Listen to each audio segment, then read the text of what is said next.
जय हिंद दोस्तों। स्वागत है आपका हमारे यूट्यूब चैनल लांडी टू एड्यू पर। तो आज हम शुरुआत करेंगे एक नए टॉपिक के साथ। मैथ का एक नया टॉपिक है वक्रों का अनुरेखण, जो कि मैथ के मैंने पिछले वीडियो में बताया था कि वक्रों का अनुरेखण एक हम अलग से वीडियो में पढ़ाएंगे, तो वो वीडियो आ चुका है। तो चलिए आज शुरू करते हैं वक्रों का अनुरेखण। और इससे एक सवाल निश्चित आना है परीक्षा में। वक्रों का अनुरेखण जैसे त्रिभुज की रचना होती है वैसे ही वक्रों की रचना है, ऐसे समझ लो। इसे इस प्रकार से समझ सकते हैं हम। तो चलिए शुरू करते हैं वक्रों का अनुरेखण। तो जिस प्रकार से हमें त्रिभुज की रचना करने के लिए कुछ ना कुछ नियम की आवश्यकता होती है कि कोण बनाओ, फिर इसके बाद इतनी लंबी भुजा पर चाप लगा दो, इस प्रकार से नियम ये सब की आवश्यकता होती है। ऐसे ही वक्र बनाने के लिए जो वक्र का समीकरण है उस समीकरण से हमें वक्र बनाना है। तो वक्र बनाने के लिए हमें कुछ नियम की आवश्यकता होती है। वो हैं 5-6 नियम है कुछ, वो पढ़ेंगे हम। सबसे पहले उन्हें पढ़ेंगे। तो सबसे पहला नियम होता है हमारा सममिति का। सममिति का मतलब होता है वक्र कहाँ बन रहा है।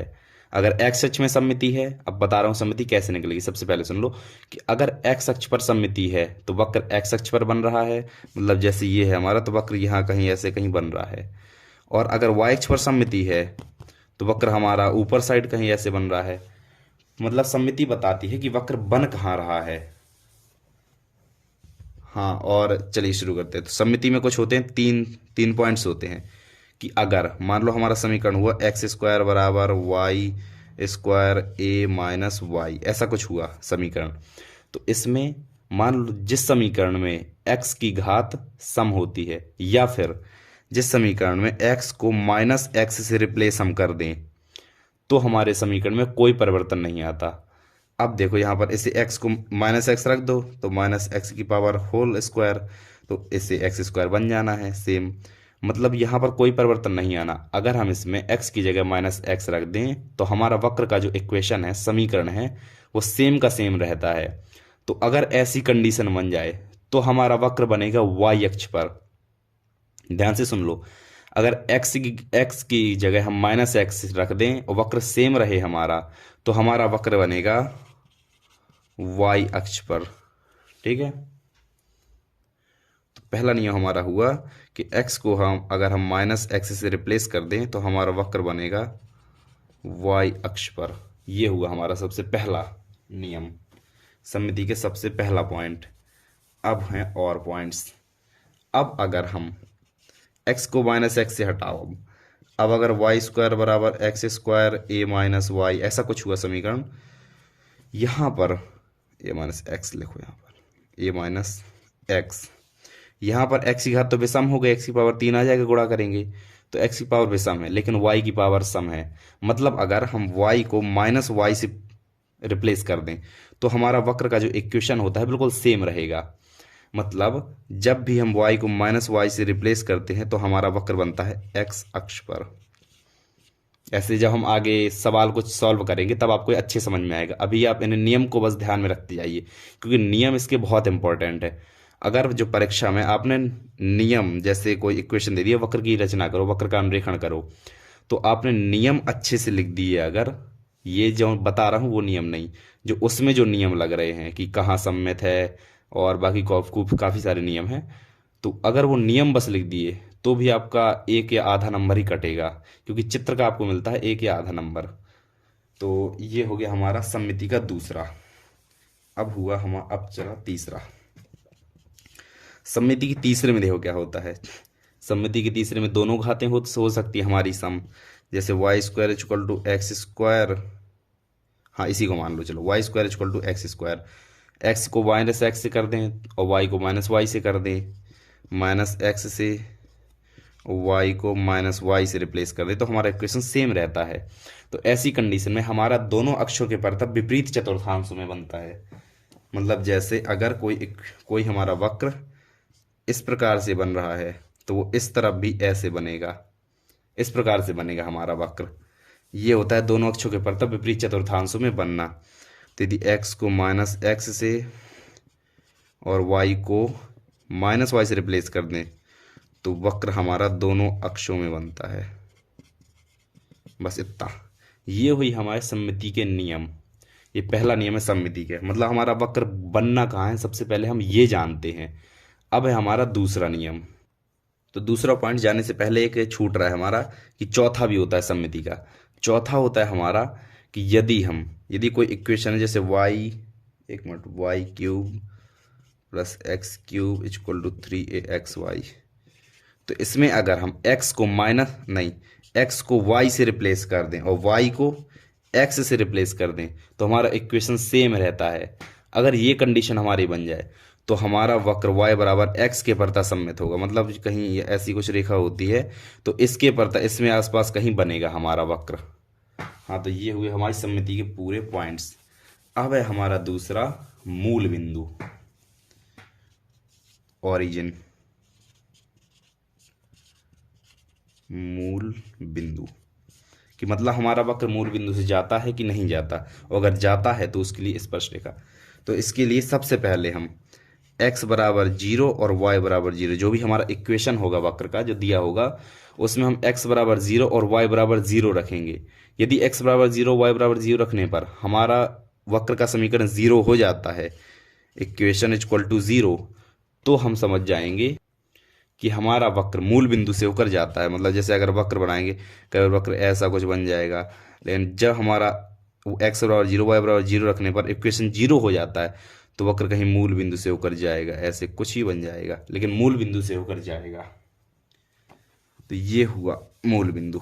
अब सुनो, मूल बिंदु में एक और चीज़ होती है, अगर हमारा इक्वेशन 0 हो गया तो मूल बिंदु से जाता है, और अगर इफ इक्वेशन इक्वल टू 0 मतलब हमारा जो वक्र जो है मूल बिंदु से होकर जाता है, तो हमें मूल बिंदु पर स्पर्श रेखा टेंजेंट ज्ञात करनी पड़ेगी। तो मूल बिंदु पर स्पर्श रेखा कैसे ज्ञात करते हैं?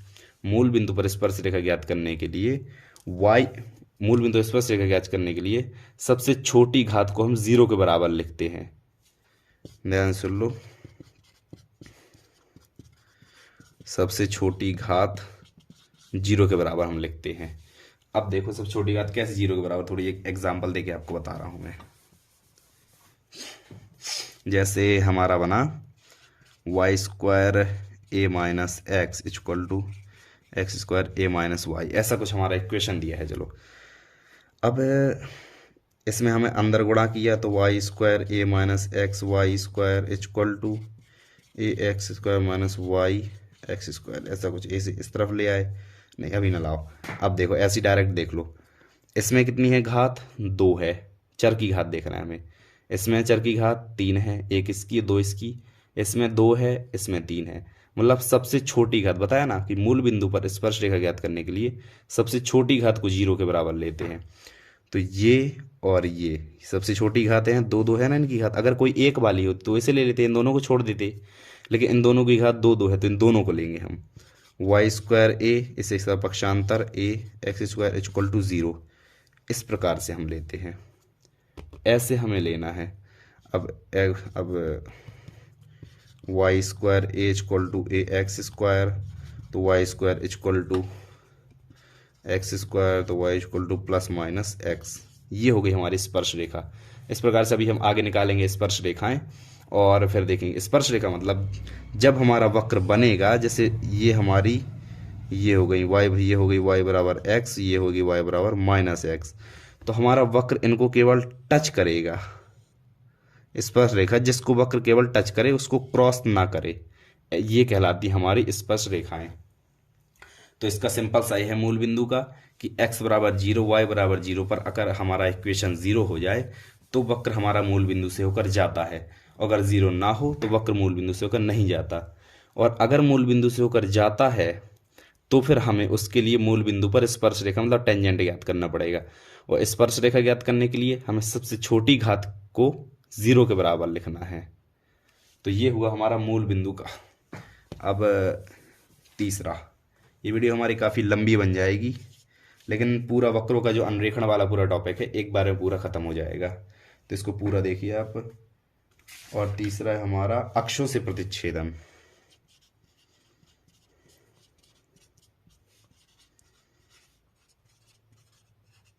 अक्षों से प्रतिच्छेदन तीसरा टॉपिक है, तीसरा पॉइंट है हमारा। पहला हो गया सममिति, दूसरा मूल बिंदु, अब तीसरा अक्षों से प्रतिच्छेदन। अक्षों से प्रतिच्छेदन का मतलब है हमारा वक्र एक्स अक्ष में कहाँ टच कर कहाँ काट रहा है और वाई अक्ष में कहाँ काट रहा है, हमें इससे ये चीज मिलेगी। तो देखो हमें क्या करना है अक्षों से प्रतिच्छेदन के लिए, सबसे पहला x बराबर 0, इक्वेशन में हमें x बराबर 0 रखना है, y का मान कुछ मिलेगा हमें, तो x बराबर 0 से y का मान जो मिलेगा वो हमारा होगा y अक्ष से प्रतिच्छेदन, अक्ष से प्रतिच्छेदन, और जो y बराबर 0 से x का मान कुछ मिलेगा, जैसे मान लो y बराबर 0 से x का मान 2 मिल गया, तो एक सेकंड, y बराबर 0 से हमें मिलता है x अक्ष से प्रतिच्छेदन। अब मान लो कि y बराबर 0 से हमें x बराबर 2 मिल गया, मतलब हमारा जो वक्र है x अक्ष को 2 0 पर काट रहा है, 2 0 x अक्ष को हमारा वक्र 2 0 पर काट रहा है, ये कहलाता है अक्षों से प्रतिच्छेदन। तो अक्षों से प्रतिच्छेदन में सबसे पहले वक्र में x बराबर 0 से y का मान निकालो और y बराबर 0 से x का मान निकालो, तो इससे देख लो कि वक्र हमारा कहाँ कहाँ काट रहा है। x बराबर 0 से हमारा निकलेगा y अक्ष से प्रतिच्छेदन और y बराबर 0 से निकलेगा x अक्ष से प्रतिच्छेदन। तो ये अक्षों से प्रतिच्छेदन ये थोड़ी सिंपल है। अब चौथा है हमारा एसिम्प्टोट्स, अनंत स्पर्शियां।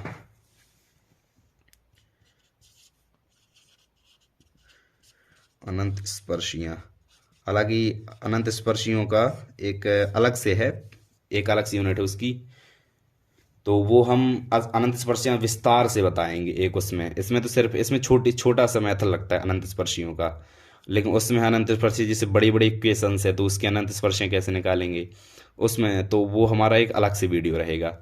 इसमें अनंत स्पर्शियां साथ में है तो ये हमारा वीडियो एक साथ में रहेगा। तो अनंत स्पर्शियां देख लीजिए, अनंत स्पर्शियां कैसे निकाली जाती हैं। अनंत स्पर्शियां निकाली जाती अनंत स्पर्शियां, ध्यान से सुन लो, सबसे पहले ध्यान से सुन लो। यदि हमें एक्स अक्ष के समांतर अनंत स्पर्शियां निकालनी है, एक्स अक्ष के समांतर अनंत स्पर्शी, तो इसके लिए सबसे पहले क्या करते हैं, ध्यान सुनो। एक्स अक्ष के समांतर अनंत स्पर्शी के लिए हम समीकरण में एक्स अक्ष की सबसे बड़ी घात के गुणांक को 0 के बराबर करते हैं, लेकिन शर्त यह है कि गुणांक अचर ना हो। जैसे अगर ए एक्स स्क्वायर ये हमारी सबसे बड़ी घात है, मान लो वक्र में समीकरण में ये हमारी सबसे बड़ी घात है, तो इसके गुणांक को ए इक्वल टू 0, लेकिन गुणांक हमारा 0 के बराबर, गुणांक हमारा अचर ना हो। लेकिन यहाँ तो गुणांक अचर है, इसीलिए हम कहेंगे एक्स अक्ष के समांतर कोई अनंत स्पर्शी नहीं है, इस प्रकार से हम कहेंगे। तो एक्स अक्ष के समांतर अनंत स्पर्शी निकालने के लिए एक्स अक्ष की सबसे बड़ी घात के गुणांक को 0 के बराबर लिखते हैं। इसी प्रकार से वाई अक्ष के समांतर होता है, वाई अक्ष के समांतर, तो वाई अक्ष के समांतर के लिए वाई अक्ष की सबसे बड़ी घात के गुणांक को 0 के बराबर करते हैं।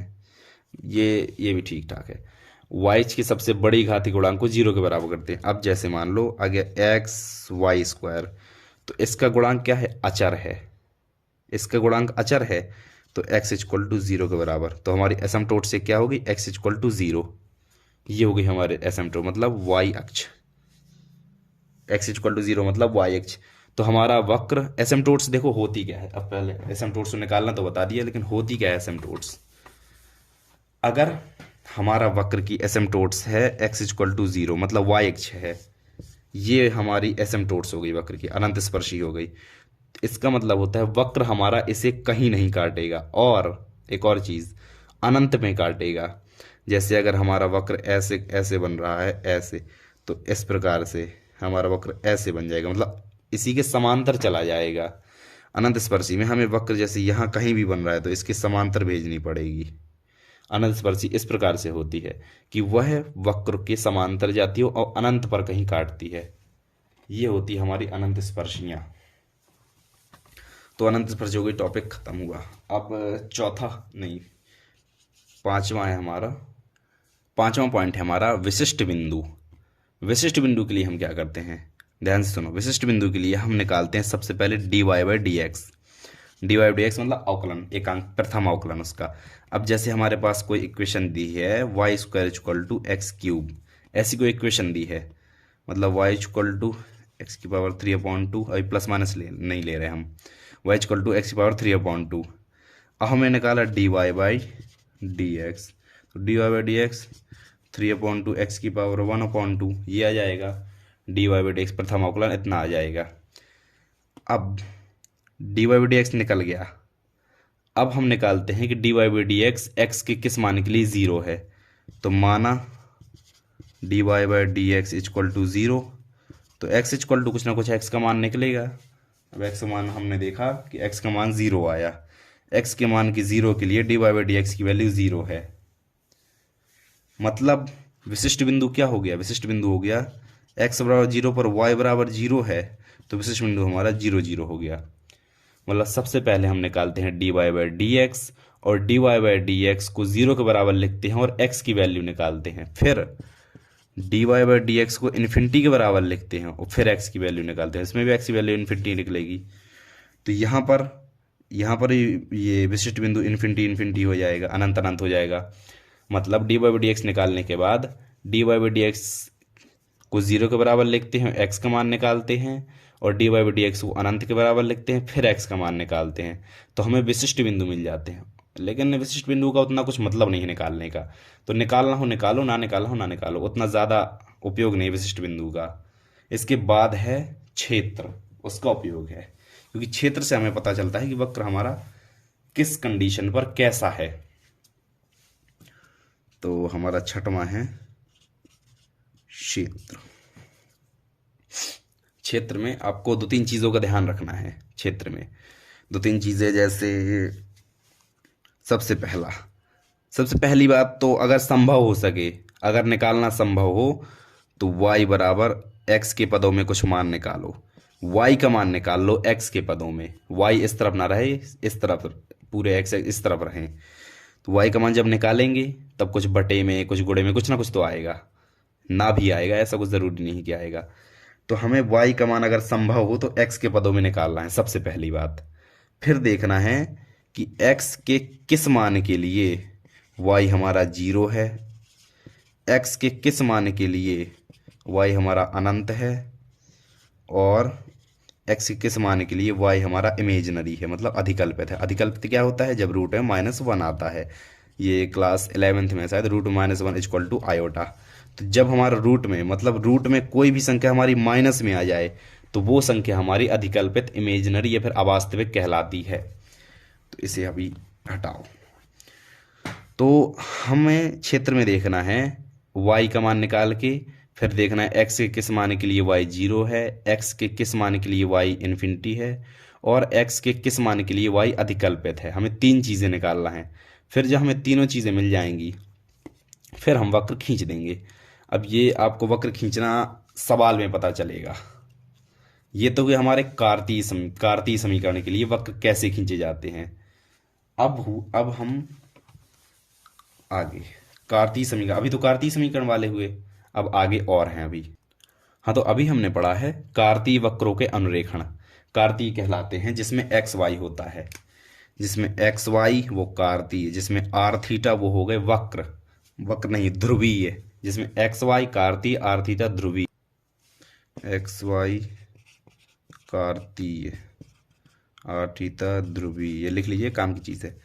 और अगर एस और साई हो, एस और साई हो तो वो होता है इंट्रिंजिक, इंट्रिंजिक इसे कहते हैं नेज।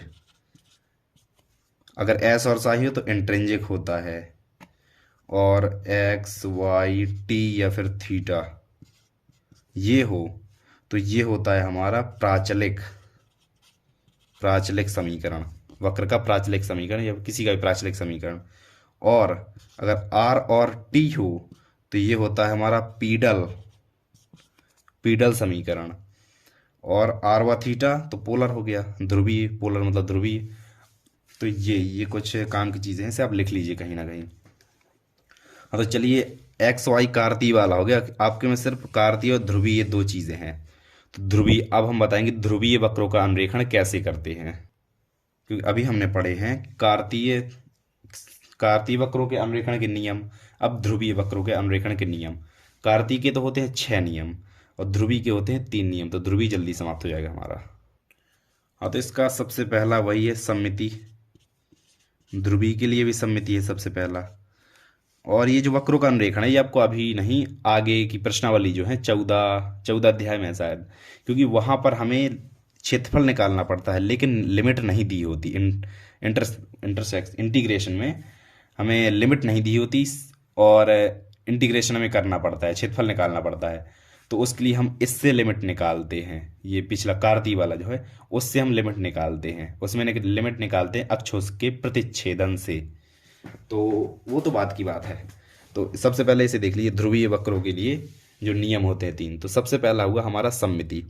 सममिति में तो चार पॉइंट होते हैं।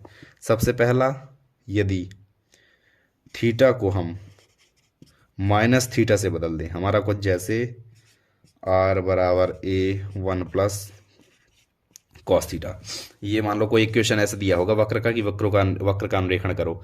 तो सबसे पहला है कि यदि हम थीटा को माइनस थीटा से परिवर्तित कर दें और हमारा इक्वेशन सेम रहे, तो हमारा जो वक्र बनेगा वो बनेगा एक्स अक्ष पर।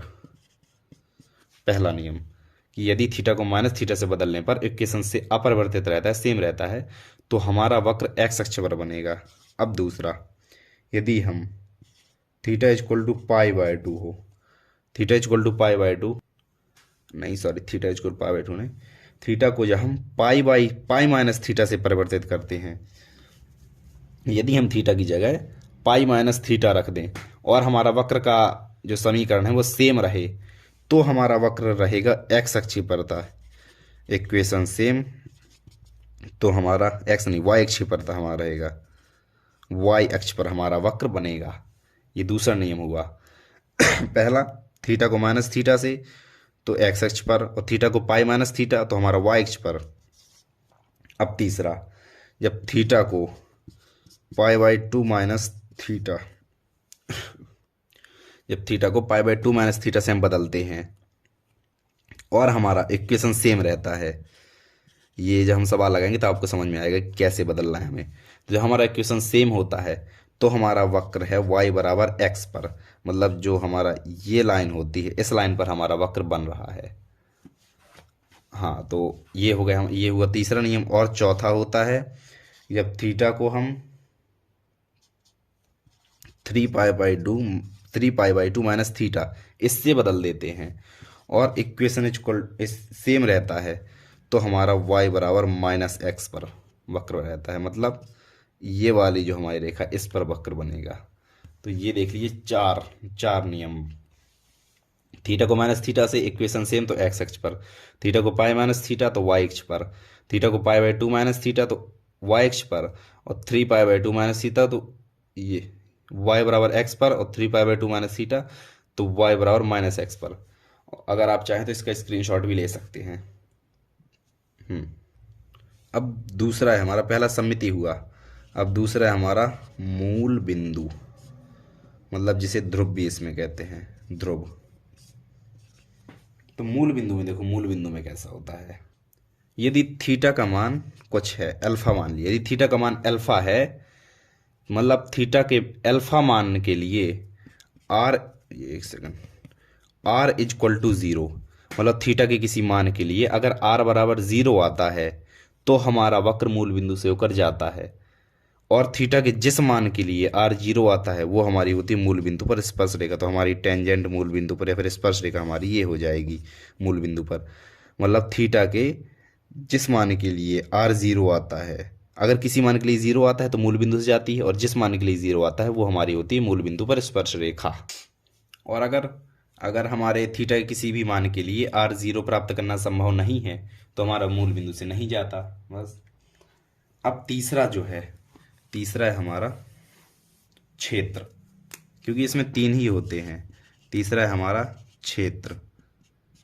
अब क्षेत्र को देखो कैसे निकालते हैं, थीटा और r के से एक सारणी बनाते हैं, कुछ मान थीटा और r। अब थीटा का मान 0 के लिए r का मान निकालते हैं, थीटा के मान पाई बाय टू के लिए r का मान निकालते हैं, फिर पाई के लिए, फिर 2 पाई के लिए। इन 4 के लिए बस थीटा के इन 4 के लिए बस r के मान हम 4 प्राप्त करते हैं। क्षेत्र सिंपल है, इसके थीटा के संगत हम r के मान प्राप्त करते हैं। मतलब होता तो ऐसा है कि 0 से 2 पाई के बीच, जैसे 0 फिर pi by 3, pi by 4, pi by 6, फिर पाई बाई 2, ऐसे इन सभी के लिए निकालना पड़ता है। लेकिन हम अधिकतर 0 से पाई बाई 2, फिर पाई बाई 2 से फिर पाई, फिर 2 पाई, ऐसे हम डायरेक्ट निकाल लेते हैं, क्योंकि इन मानों की हमें उतनी ज़्यादा आवश्यकता नहीं पड़ती। इसीलिए हम डायरेक्ट 0, फिर पाई बाई 2, फिर 2 पाई, ऐसे मान निकालते हैं। और फिर जब इन चारों के मान निकाल लेते हैं, फिर हम वक्र का अनुरेखण वक्र बना देते हैं। अब जैसा ही वक्र बने वो हमें सवाल से पता चलेगा, लेकिन जो सवाल होंगे वो हमारे इस वीडियो में नहीं रहेंगे, क्योंकि ये वीडियो हमारी बहुत लंबी बन चुकी है। तो जो इसके सवाल हैं, मतलब इनके सवाल कैसे सॉल्व होते हैं, वो आएंगे हमारे अगले वीडियो में। तो गाइज़, अगर आप ने अभी तक इस वीडियो को देख रहे हैं आप, तो थैंक यू सो मच। और इस वीडियो को हम यहीं पर एंड करते हैं, मिलते हैं अगले वीडियो में एक नई वीडियो के साथ। Thank you so much, bye bye.